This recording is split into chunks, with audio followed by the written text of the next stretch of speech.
Setiap anak yang lahir tergadai dengan akikah. Kalau kita punya uang, kita tebus mobil yang tergadai, STNK, BPKB, tebus surat tanah. Nah, kalau anak kita tergadai, gimana cara nebusnya? 3. Tudbahu anhu yauma sabi'ihi, sembelihkan kambing hari ke-7. Yu'laqu, cukurkan rambutnya, wa yusamma, kasih nama yang baik. Oleh sebab itu maka akikah saya tanggung jawab ayah saya terhadap saya. Akikah saya tanggung jawab orang tua saya terhadap saya. Sedangkan kurban tanggung jawab saya terhadap diri saya. Saya ulang sekali lagi. Akikah tanggung jawab ayah saya terhadap saya, bukan urusan saya. Sedangkan kurban tanggung jawab diri saya terhadap diri saya sendiri. Oleh sebab itu kalau ada orang punya uang 2,5 juta, mana yang lebih dia dahulukan? Dia berkurban. Karena akikah bukan urusan dia. Tapi kalau dia mau berakikah untuk dirinya sendiri, hukumnya boleh. Jadi kalau ada orang uangnya 5 juta, ini 2,5 juta untuk kurban, 2,5 juta untuk akikah saya. Sah. Tapi kalau uangnya cuma 2,5 juta antara akikah dengan kurban, maka dia kurban saja. Akikah bisa lain-lain waktu, kapan-kapan ada uang akikah. Lagi-lagi pula akikah itu adalah tanggung jawab orang tua terhadap anak. Tapi kalau anak mau meringankan beban orang tua, dan perlu saya jelaskan, hukum akikah itu bukan wajib. Tidak ada satupun mazhab mengatakan akikah wajib. Akikah hukumnya sunat muakkad. Ini tentang masalah hukum akikah atau tidak ada hubung kait antara akikah. Siapa yang nggak akikah dulu nggak boleh kurban sekarang, nggak ada itu. Siapa yang dulu nggak akikah nggak boleh kurban sekarang, nggak ada hubung kait antara hukum akikah dengan hukum kurban. Selesai satu masalah. Masalah kedua, ada orang anaknya lahir tanggal sekian Juli, pas tanggal 10 Zulhijjah bertepatan hari ke-7, maka hari itu dia akikahkan anaknya, otomatis dia dapat pahala kurban. Kalau bertepatan demikian. Kalau mau dia gabungkan bisa juga.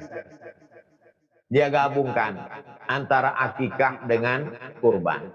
Contohnya, dia punya sapi. Lalu kemudian ini sapi 7, jatah sapi 7. Anak yang lahir ini laki-laki. Maka dia katakan, ini sapi dipotong kurban atas nama saya, istri saya, anak saya, mantu saya, anak saya paling kecil, dan cucu saya kurban. Karena cucu tadi 2, jatah laki-laki jatahnya 2. Maka 5 orang plus kurban 1. Oleh musyarakah, berkongsi dalam satu sapi, 7 orang kurban dengan 1 anak akikah. Oh, tapi katanya Pak Ustadz, akikah nggak boleh dicampur dengan kurban. Itu dalam kitab fikih sunnah Said Sabiq. Syekh Said Sabiq mengatakan kurban akikah mesti 1 kambing, nggak boleh campur dengan yang lain. Tapi dalam mazhab Syafi'i boleh berkongsi. Saya tidak mau menyalahkan. Kalau dia mau kambing sendiri untuk anak 1 akikah, silakan. Tapi kalau dia mau gabungkan seperti tadi 5 kurban, 1 akikah, untuk anak jadi 7, boleh juga. Wallahu a'lam. 2. Ba'ainal yakin.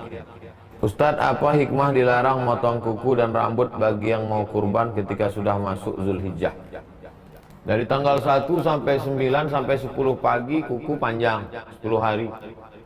Kumis mulai face up 14 hari. Face up 10 hari mulai panjang. Maka begitu pagi Idul Adha, habis sholat potong kambing, habis potong kambing makan hati kambing. Setelah itu potong kuku, setelah potong kuku rapikan rambut, setelah itu kumis cukur atau pendekkan, sudah itu jenggot qabdah. Maka ini terapi yang diajarkan Nabi, fresh. Secara psikologis dosanya sudah Dosanya kok hilang Pak Ustaz? Wa inna dama la yaqa'u minallah qabla an yaqa' minal ardi. Sebelum darah kambing yang dipotongnya itu menetes ke tanah, ampunan Allah sudah turun kepada dia. Secara psikologis dia sudah bersih dari dosa dan dia merasakannya itu fresh pada saat potong kuku bersih, kemudian rapikan bulu-bulu badan. Nah, jadi ini terapi yang diajarkan Nabi. Tapi hukumnya sunnah. Kalau ada orang yang memotong kuku hari-hari ini dia berkurban, kurbannya tetap sah. Karena bukan rukun, bukan syarat, bukan wajib. Sunnah. Ibu Anindya, Ustadz saya punya penyakit yang mengharuskan saya operasi. Tapi setelah tahu kalau benang operasi tersebut dari usus babi, saya jadi ragu Ustadz. Tanya dokter baik-baik.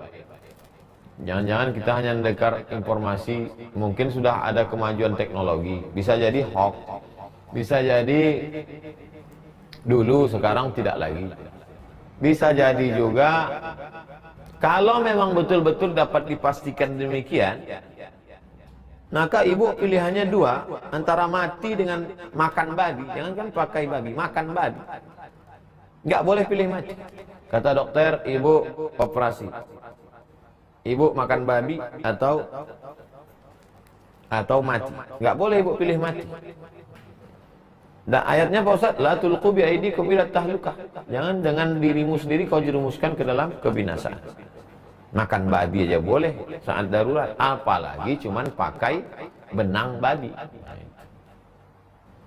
Yang tak boleh itu nyantai-nyantai shopping pakai tas, pakai jaket kulit babi. Pakai bedak kuasnya bulu babi. Pak Bahtiar, bolehkah kita memberi zakat kepada saudara kandung yang sudah cerai dari suaminya? Bapak tak boleh memberi zakat kepada orang yang wajib bapak nafkahi. Anak, istri, ayah, ibu, mertua, itu wajib dinafkahi. Tak boleh kita kasih zakat.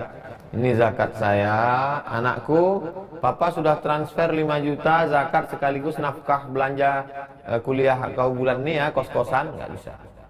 Adapun adik kandung, apalagi dia dicerai suaminya, mungkin dia tak ada nafkah, dalam keadaan fakir atau miskin, maka dia masuk satu di antara 8 asnaf. Innamas shadaqatu lil fuqara wal masakin. Maka bisa Pak. Terakhir Ibu Siti, Ustadz saya Siti dari Kuala Lumpur, mau bertanya apa hukum mencabut rumput atas kubur? Nabi mengambil pelepah korma lalu menusukkannya ke kubur. Kata sahabat, kenapa kau lakukan perbuatan ini ya Rasulullah? Kata Nabi, la'allallaha an yukhaffifa azabahuma ma lam yaibasa. Semoga Allah meringankan azabnya kalau dia diazab selama pelepah korma ini belum kering. Apakah hanya pelepah korma saja? Bagaimana dengan pelepah pisang, pelepah sawit? Kata sebagian ulama, hanya pelepah korma saja dan hanya yang ditusukkan Nabi itu saja, khusus.